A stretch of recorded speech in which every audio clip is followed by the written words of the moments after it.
Hello, everyone. This is Jenkins Platform Special Interest Group.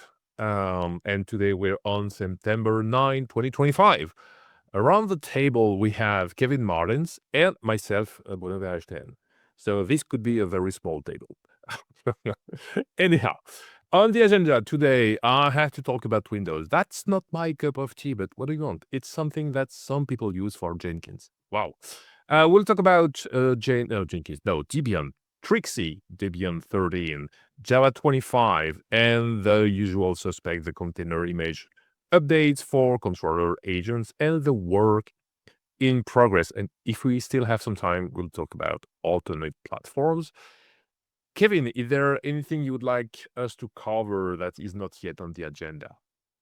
No, I think that covers everything on the agenda. I will say though, Bruno, just from my perspective, with the screen share, there looks like there's a big gray box, kind of in the middle of the screen that's covering up, Really? uh, okay, it's gone now. Oh, I didn't change anything. Of course not. Why would you? All right. Nope, everything looks good. The agenda sounds good. And, yeah, the only question I had was about the dev driver blog post potential, but, we'll get there. Yeah. We'll go to that. I have designated victim in mind, if that's the correct term. Cool. So, yes, Windows 29 depreciation, it should happen in the near future around March 2026, I guess. And so we are still supplying images based on Windows 2019. And people are not complaining, but we will have to switch to something newer. So why not go straight to the Windows 2025 as soon as it is available? I think it may already be, by the way, the base Windows image 2025. So the Jenkins infra is already working on that transition, so going from 2019 to 2025. And we'll have to announce in a way or another that we will not support in the near future the Windows 2019 based images. So that's something we have to do. 2 weeks ago, Mark told us a lot about what is so cool about Windows 2025 images, which is a dev drive. It's not the only thing, but there is a dev drive which should allow people dealing with Java to have a massive performance boost when they develop on their computer with the recent image of Windows or Windows 11. Not 11, it's French. Windows 11, of course. So that's something that is already in Windows 11 if you are developing on a Windows machine. And that should go into our images also when we'll switch to Windows images 2025. But we were looking for somebody to write a blog post about that migration and the advantages on a daily basis. And I think Mark even gave my name as a potential writer for this blog post. To be totally honest, yes, I am a Windows user, but some kind of a captive Windows user. By heart, I'm a Linux user, not a Windows user. I have to use Windows because of the list of software I have to use regularly, and that's why I'm stuck on Windows. But frankly, most of my day, I spent it with the console. Uh, and using distant machines thanks to SSH and so on. And I'm using also WSL2 on Windows. So yeah, I'm not a typical Windows user, and even if my IDEs run on Windows Guy, um, I'm not developing for real on the Windows because yes, my IDEs run on Windows, but I do my compilation and everything within WSL2. So no, I'm sorry, but I won't be the right guy to write down that blog post. But I thought of Hervé. I know he's developing on macOS. I think he has 2 macOS machines.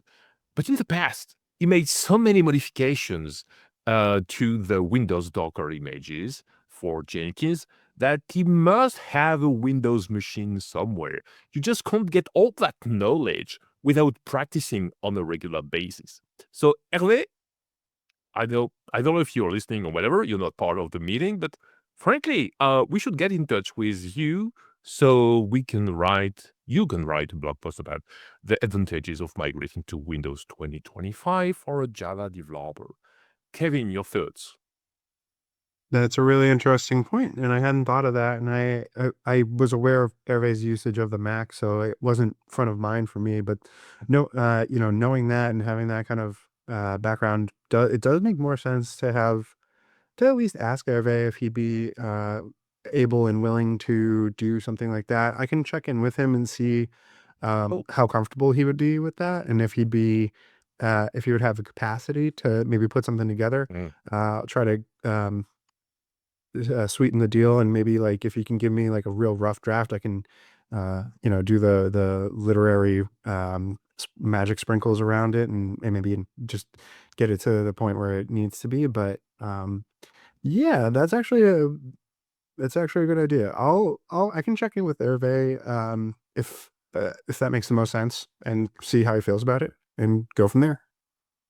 thank you so much, Kevin, for taking the action point. And yes, you've just watched a murder live. I just threw Hervé under the bus. Uh, hope you recover. Thank you, I'm Kevin. driving the bus at this point, I think. So Yeah. um, any questions or comments regarding this migration, Kevin? no, nothing from me. Thank you. So let's go to Debian 13, also known as Trixie. So it has been available for a few weeks. I couldn't wait, every day during the summertime I was watching, will it be released or not? And the time came. So I was in a hurry and submitted a few pull requests in order to get Jenkins Docker images to use Trixie. And I was too fast, I would say. We would need, I guess, a discussion within the community to say when it's a good time to migrate to Trixie. So far, we have had another version of Trixie, the 13.1, which appeared yesterday or this morning, and that maybe proved that it was not half baked, but it was not fully ready for production either. So maybe it was a good thing to wait for the stabilization of that branch of Debian.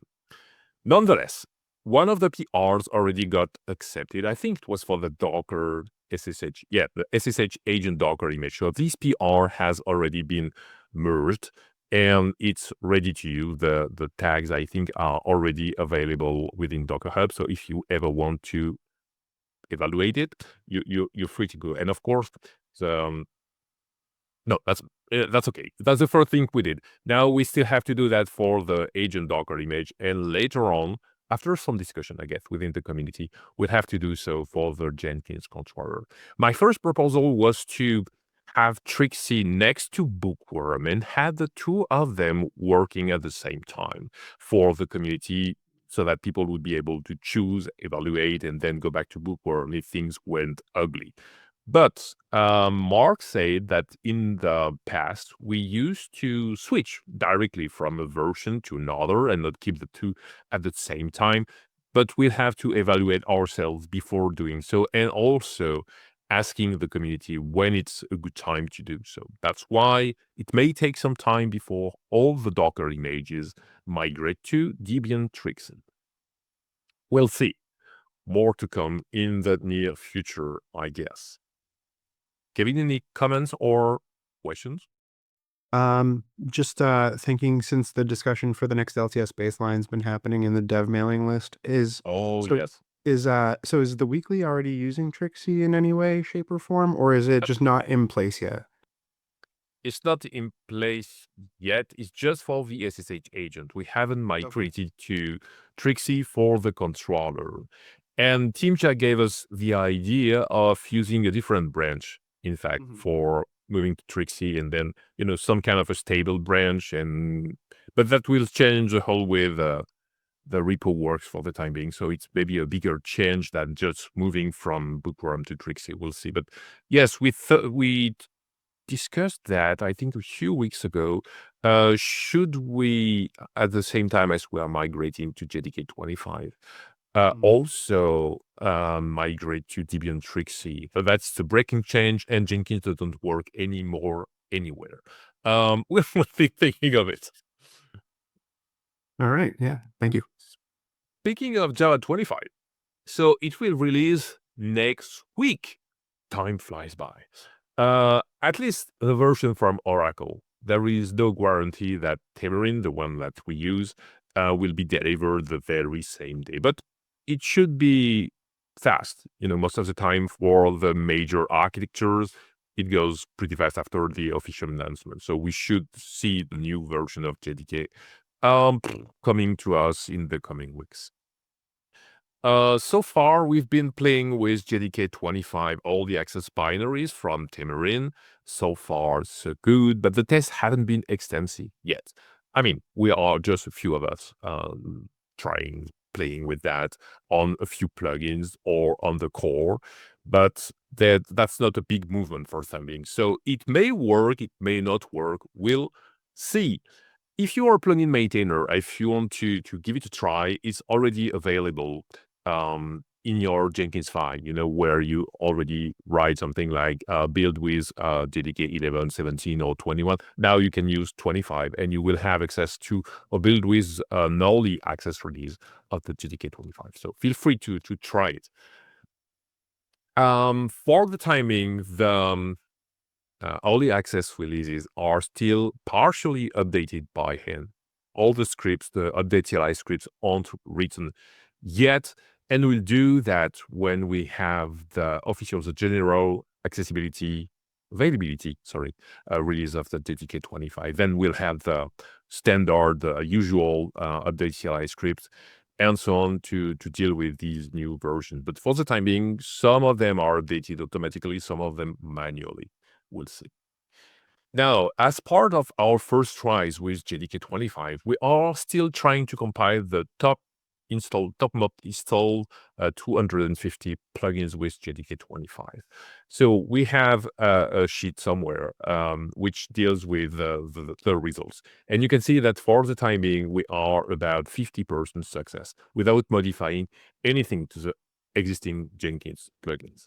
Mark has way better success rate, because first of all, he updates whenever it's needed the parent POM version, because with older parent POM versions, JDK 25 won't work because of the dependency that you have with these older POM parents. So first of all, that helps with the compilation, because with the very recent POM parents, it's easier to compile with JDK 25. And also, these numbers of 49 something isn't great, also because I made a big error. I chose to compile the plugins in parallel, just because it was taking way too much time and I'm impatient.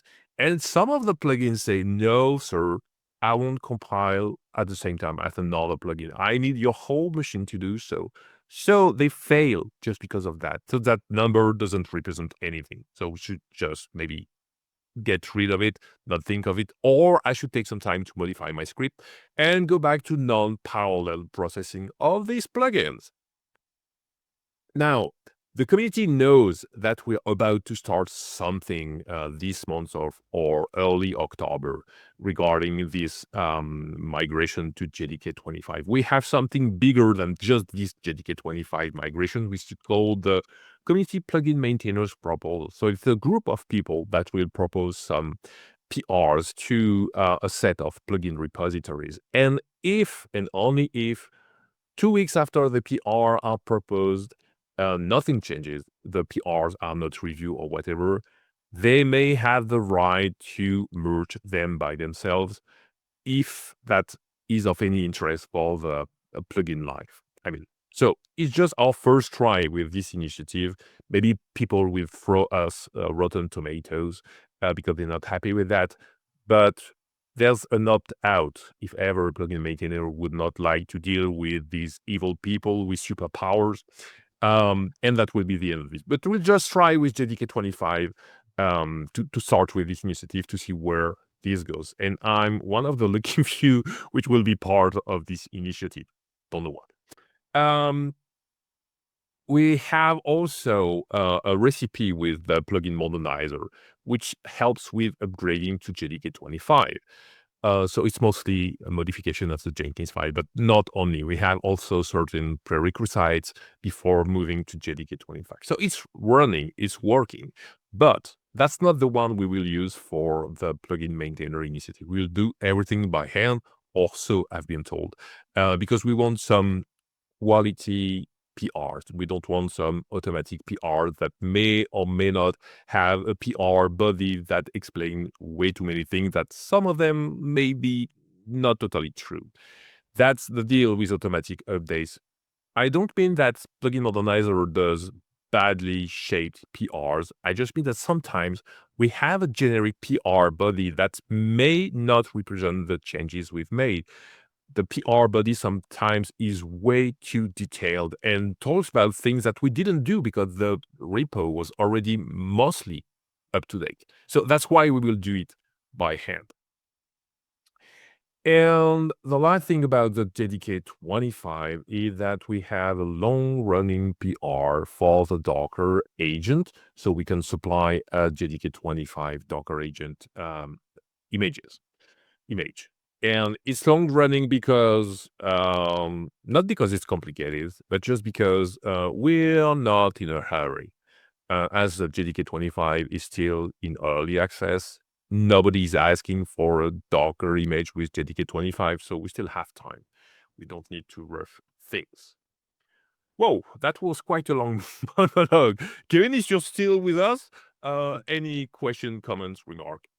Nope, makes sense. I mean, we've been having this discussion, this topic for a while now, and people shouldn't be surprised by the plugin maintainers and the Java 25 introduction. So I think that all makes sense, and there'll be more when it's available, I'm sure. So Yeah.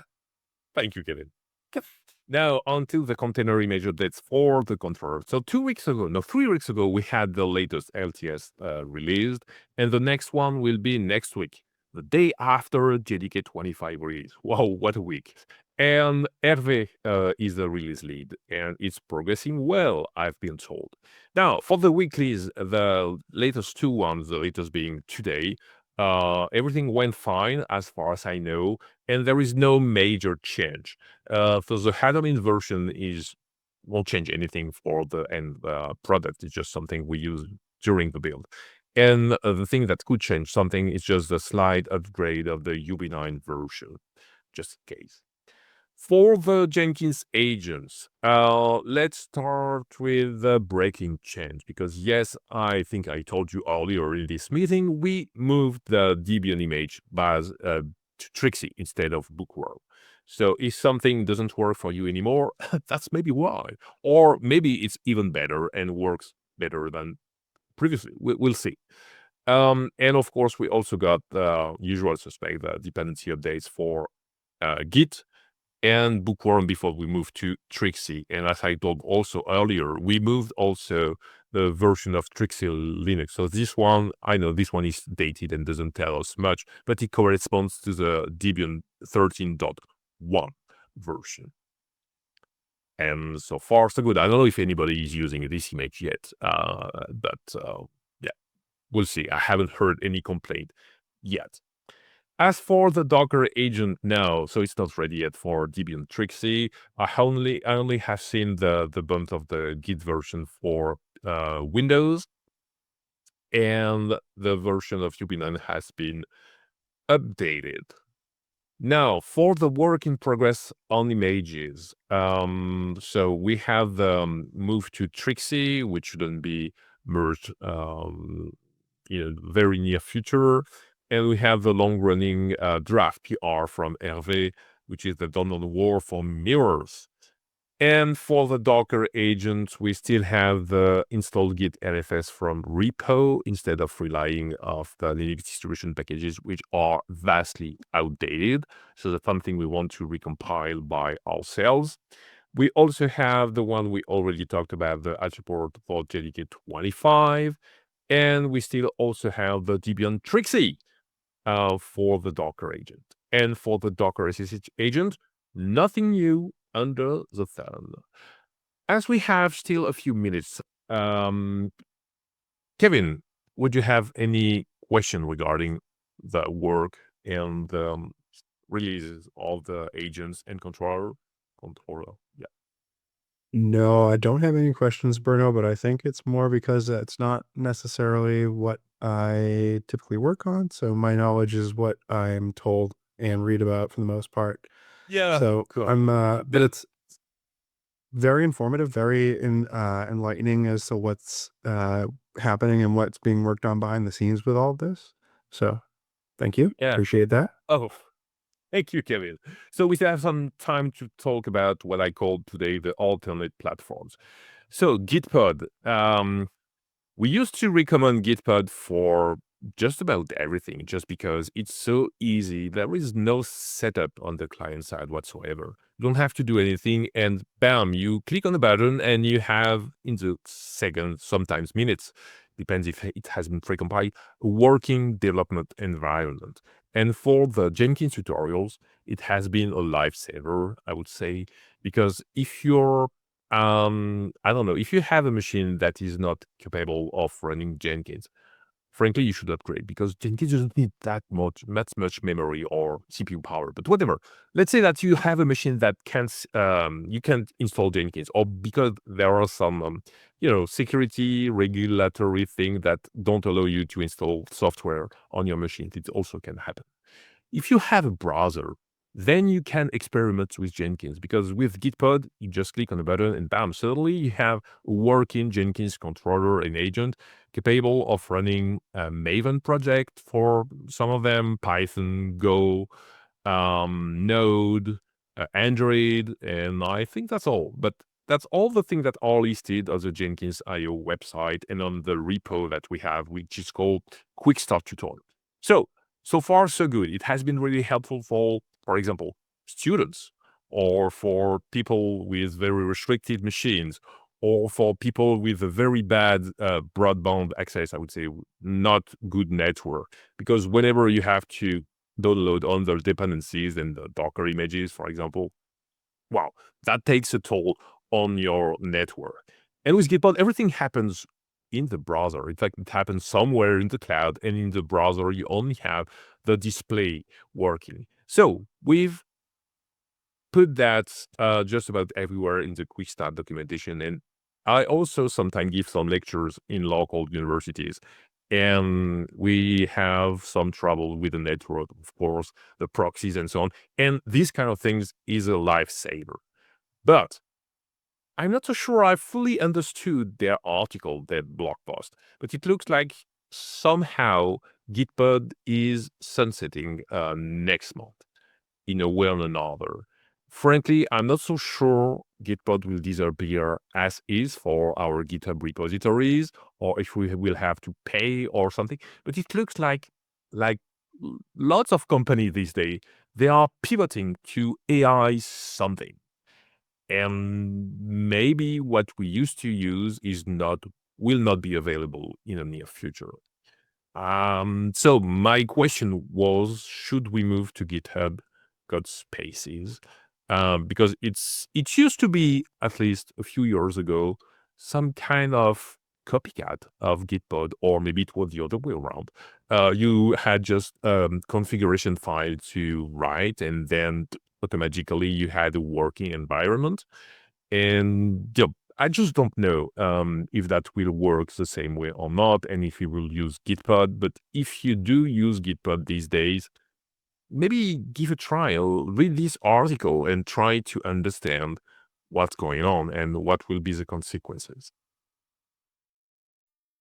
And Bruno, I saw the note underneath it asking whether or not we could move to GitHub code spaces. And my first thought was, is that the same thing as GitLab, or are those two separate things? Because I wasn't sure if maybe one would be the better than the other, or if they are kind of the same thing for the most part.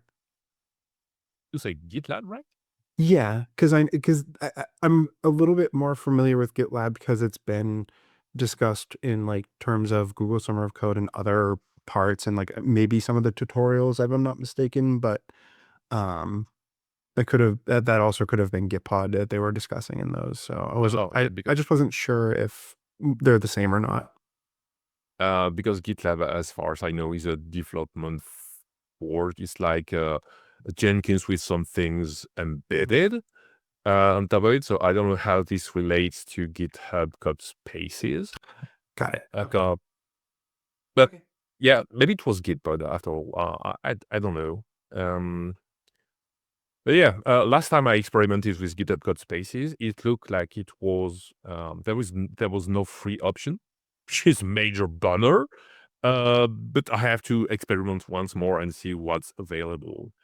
Yeah, whatever. I always wondered how Gitpod was making some money. In fact, by offering just free processing power in the cloud for just everyone, up to 50 hours per month. But nonetheless, that was quite something. So yeah, whatever. That kind of free gift only lasts for some time, and then you have to find something else. Yeah, so we'll see. If ever we need to modify the existing quick start tutorials and so on, we will do so, of course. But that's a major bummer because I think it was really useful for lots of people. Anyhow, 1 minute left, so let me just say a few things about the RISC-V Docker compilation, and you may wonder, what the hell does this have to do with the Jenkins platform? Well, we do supply some Docker images for lots of different platforms. x86 64, ARM64, ARM32 sometimes, PPC64LE, S319X, I may forgot some of them.